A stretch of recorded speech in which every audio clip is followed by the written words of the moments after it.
Shalom and welcome back, guys. This is going to be a short video since the last one was very successful concerning the name of Yeshua and that Dead Sea Scroll passage concerning the moon that was actually a different document talking about how great God is and Psalm 150.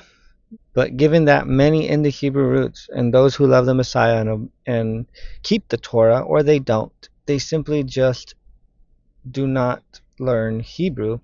They only learn how to use a concordance.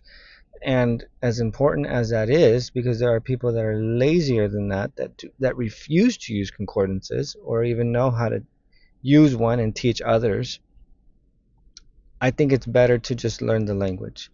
So with that being said, let's just dive right in. Today's word is the word for gospel, and it is basora in Hebrew. Bet, shin, resh, hey. Now, if you don't know, in modern day Hebrew, there are vowel pointings, right? These little dots and sometimes looking like a teardrop kind of a line underneath certain words. And they pronounce, they do the A-E-I-O-U vowels in Hebrew, but they're just a little different. Like there's no really I for Hebrew, but it's pronounced E, like jelly, but that's considered an I sound. And they have that in Hebrew with the one dot underneath the word. So back to the point though, this is another thing about modern Hebrew is that shin, the letter shin, is also called the letter sin. And so in certain words, they pronounce it not as an SH, but as an S. And so for those of us that have a problem with modern Hebrew, we prefer, we do not think or agree with the fact that Sheen had an SH sound and an S sound when we already have the letter Samic, which is its own S sound. So there's no need to have two different S's, which only proves that one is an S and one is an SH. It's the same thing with the letter Tav and the letter Tet. They're two T sounds, and it makes no sense for them to be two T sounds. So actually the letter Tav is a TH sound, and the letter Tet is just a T. There's just so much about the Hebrew language that we have to understand, because even 100 years ago, especially 100 years ago, before the 1900s, Hebrew was pronounced very differently. Like the bet vet situation, there was more B sounds than V sounds. So for the Nevi'im prophets, there was Nebi'im. It was pronounced with a B. And so just over the last 100 years, it's changed a lot more than it used to. So there is an older side of it. And you can only see that by reading other books and seeing how they pronounce the words. I don't mean to go off on a tangent and explain everything about the Hebrew, but we're going to go back to this word. So basora, it's bet, shin, resh, hey. So technically the old way of pronouncing it could have been Bashara or Bashrah, right? You don't have to have vowels between each letter all the time. Could have been Bashrah, could have been Bashara. But basically, in the modern sense, we're going to keep it with Besorah for educational purposes. So first is the letter Bet, and it has a dot in the middle, and it also has two dots underneath it, making the sound.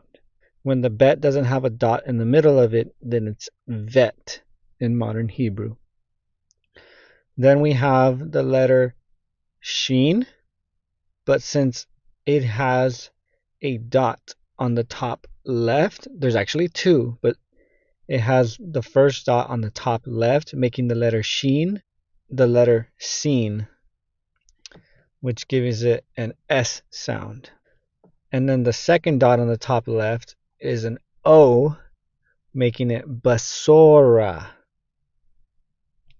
And after the R, there's the A sound. So it's pronounced modernly as Besorah. And the reason that it is significant is because the word basar means flesh. So if you remove the hey, it just means flesh. Now, this is very interesting because we see this happen in the Old Testament when God gives Abraham the letter hey to his name.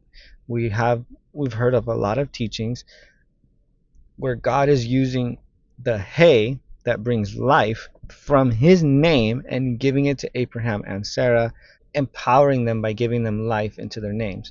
So Abram becomes Abraham, right? And Sarah becomes, well, Sarai becomes Sarah.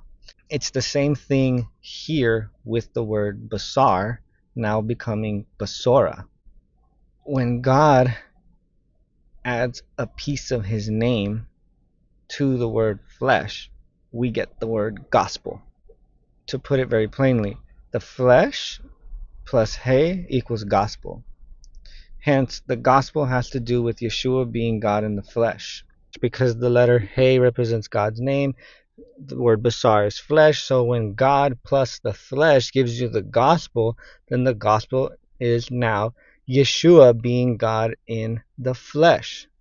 Another way of looking at it, another meaning that it has, is that when God breathes into our flesh, or that the gospel is God's way of breathing new life into our flesh, which is the letter hey, into our basar, i.e., being born again, which is also part of the gospel.